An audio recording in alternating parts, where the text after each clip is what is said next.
A reputed mobster caught on camera slugging a New York City restaurant owner has no regrets about landing the blow, his lawyer said Monday, as the elderly tough guy was sentenced to 2 years in prison for the extortion plot. Jerry McMahon, the attorney for alleged Genovese crime family capo Anthony Romanello, argued in Brooklyn federal court that even he would have punched steakhouse owner Sha'Carri Bruno Salamaj during the 2017 encounter.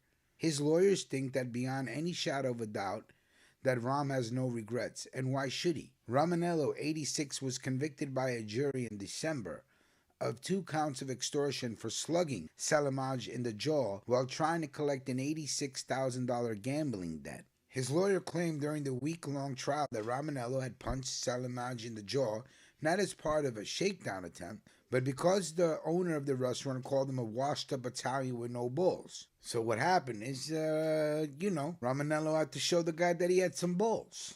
The attorney said Monday that he was offended by prosecutors' request that Romanello get locked up for nearly 6 years. Now, the 6 years is well above the recommended federal sentencing guidelines of around 4 years. But Assistant U.S. Attorney Dana Rehnquist charged that Romanello deserved a longer sentence because he hadn't changed his ways following the 2007 conviction for conspiracy to obstruct justice and for racketeering conspiracy in 2012.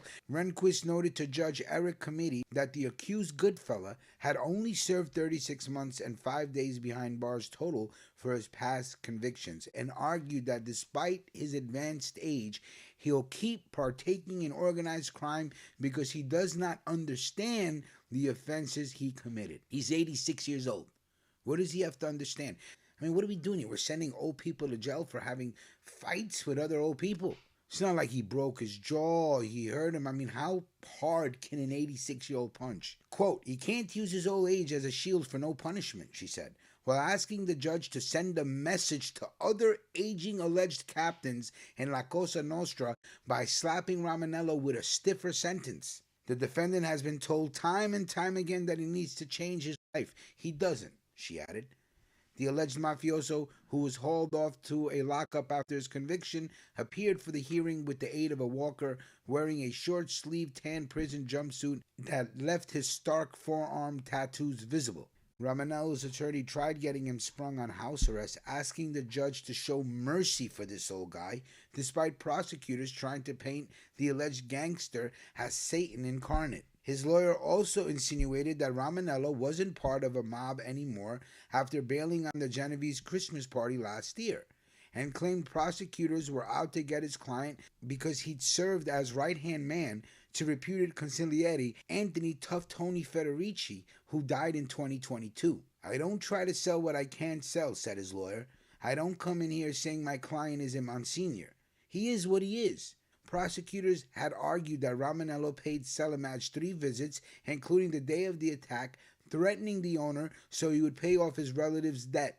A 55-second recording from Salamaj's since-shuttered Lincoln Square steak restaurant was shown at trial when the accused mobster landed a right hook to Salamaj's jaw.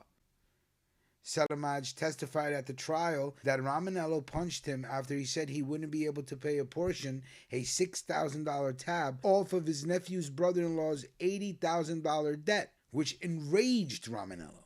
The judge ordered Romanello to forfeit $28,666 while handing down the lenient sentence. Listen, 2 years for an 86-year-old man isn't a lenient sentence. You guys are out to lunch. With the shit that goes on in the city and the shit that's allowed to go on in the city, you guys are going after senior citizens. That just tells me everything I need to know. Upon hearing the sentence, Romanello's daughter signed herself with the cross, and the alleged mobster thanked a packed courtroom of family members for coming. Family members booed prosecutors as they left the courtroom. Co-defendant Joseph Celso, who was convicted of one of the 2 extortion counts, had his sentencing adjourned to next month. So another example of the feds with nothing better to do with their time than go after old school gangsters. This is just ludicrous. Go after the cousin. How come the cousin who accumulated the debt isn't over here? The feds should mind their business when it comes to gambling and street gambling and loan sharking, because nobody puts a gun to anybody's head to go to anybody and borrow money for crazy fucking interest rates. You're not being forced to do it. You put yourself in a situation and think that this is the only way out, and then you get yourself in a deeper situation. My advice to you, don't get into the situation in the first place. You feel me? Big Rich, Queens, New York City, where we get busy. Mob Story, Season 3. A little bit of sour diesel for this Sunday morning. Sunshine for your soul. Let me know what you're smoking on, and let me know what city is smoking in, and we'll talk soon. Salute.